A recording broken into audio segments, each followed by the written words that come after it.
Hello student, आज इस video में आपको स्ट्रक्चर ऑफ गायनेशियम या स्त्री केसर या पुष्प के मादा जननांग के बारे में आपको बताया जाएगा। इसके प्रीवियस वीडियो में मैंने आपको स्ट्रक्चर ऑफ एंडोशियम या पुष्पी पौधों में जो पुष्प लगते हैं उसमें पुंकेसर की संरचना क्या होती है और पुंकेसर के परागकोश में क्या बनता है इसको बताया गया था, जिसमें पराग कणों का निर्माण होता है पुंकेसर के परागकोश में। उसके बारे में चर्चा की गई थी, मेल गैमेट्स के बारे में। अब दूसरा जो उसका भाग है जिसको हम स्त्री केसर या जायांग या गायनेशियम कहते हैं। गायनेशियम या स्त्री केसर पुष्प का मादा जननांग है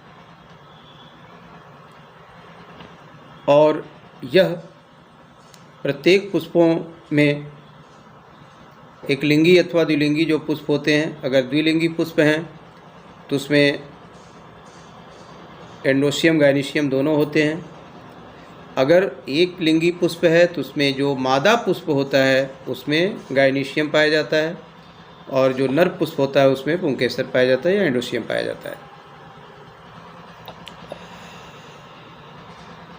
जैसे आप देखे होंगे कुकुरबिटेसी फैमिली के जितने पौधे होते हैं, जैसे कद्दू है, लौकी है, ककड़ी है, खीरा है, इन सभी में द्विलिंगी पुष्प नहीं एक लिंगी पुष्प लगते हैं और मादा पुष्प अलग होता है और नर पुष्प अलग होता है।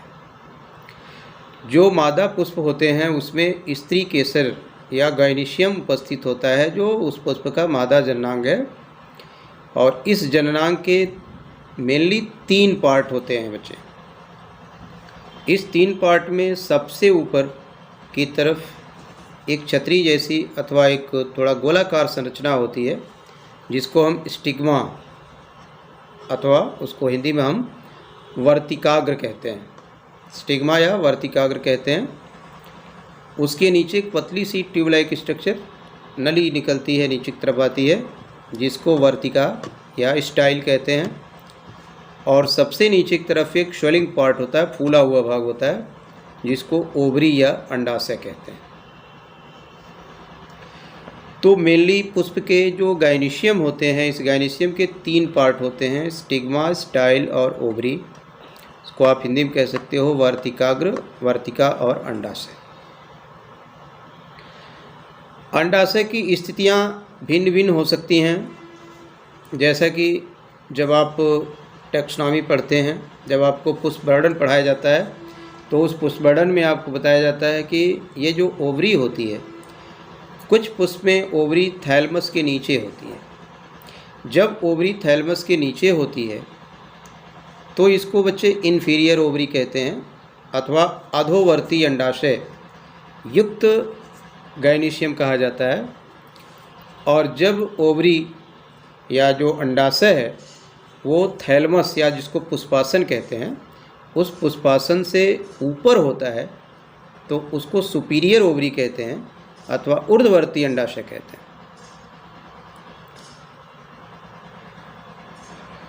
कुकुरबिटेसी फैमिली के पौधों में अथवा अन्य बहुत से ऐसे पौधे हैं जिसमें अधोवर्ती अंडाशय पाया जाता है।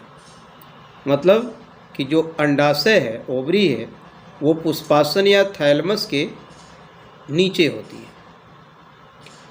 तो इस आधार पर हम ओवरी को 2 पार्ट में या जो गायनेशियम उसको 2 पार्ट में बांट सकते हैं, अधोवर्ती अंडाशय युक्त गायनेशियम और एक होता है ऊर्ध्ववर्ती अंडाशय युक्त गायनेशियम।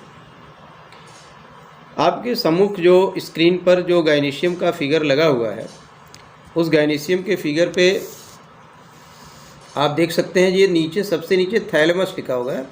इस थैलमस को ही बच्चे पुष्पासन कहते हैं।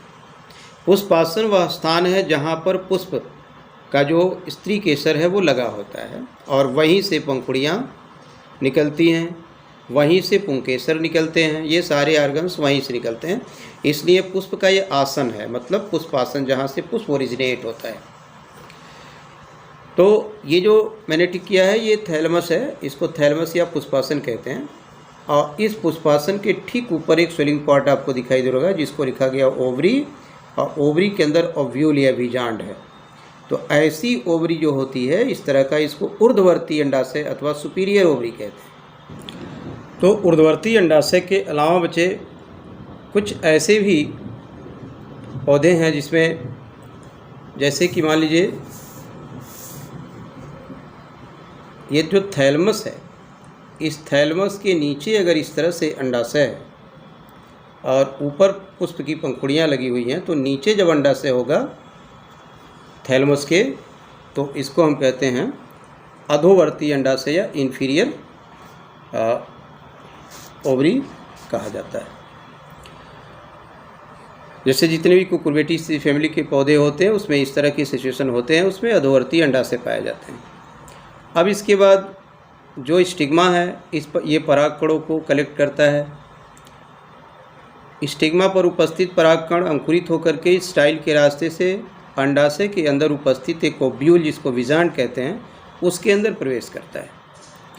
अब हम इसके बाद चर्चा करेंगे कि बीजांड क्या है, बीजांड के अंदर कौन कौन सी संरचनाएं पाई जाती हैं।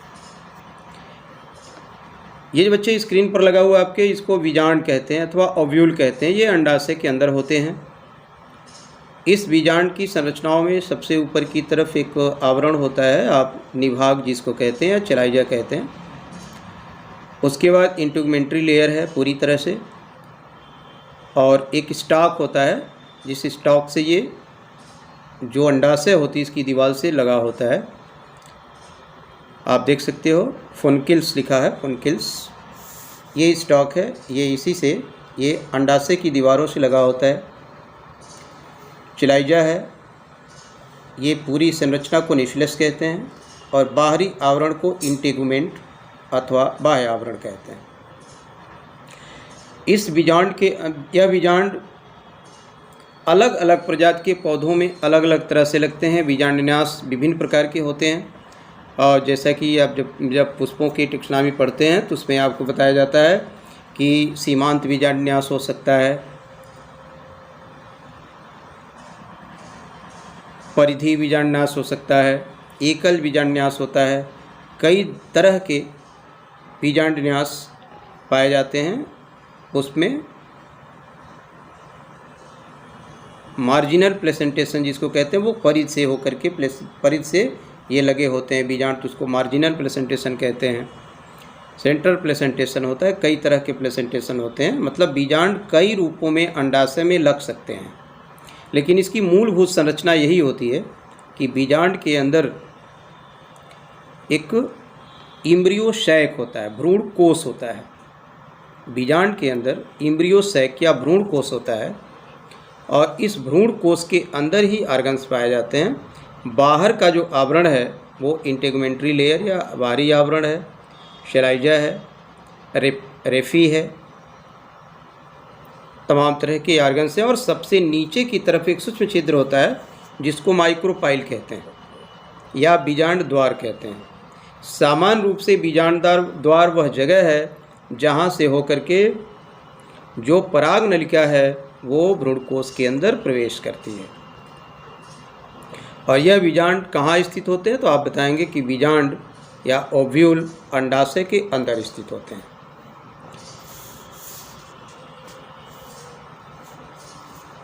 इसके बाद बच्चे स्क्रीन पर आपके अलग से एक इम्ब्रियो सैक की संरचना प्रस्तुत की गई है। इम्ब्रियो सैक या भ्रूणकोश, इस भ्रूणकोश के अंदर हम देख सकते हैं कि सबसे ऊपर की तरफ 3 सेल्स होती हैं जिनको आप एंटीपोडल सेल अथवा परिमुख कोशिकाएं कहते हैं।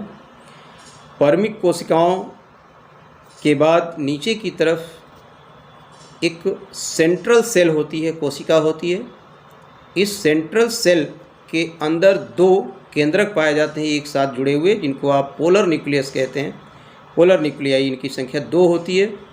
और सबसे नीचे की तरफ एक एग सेल, और एक सेल के साथ 2 और कोशिकाएं होती हैं जिनको सिनर्गिड्स कहते हैं अथवा सहायक कोशिकाएं कहते हैं।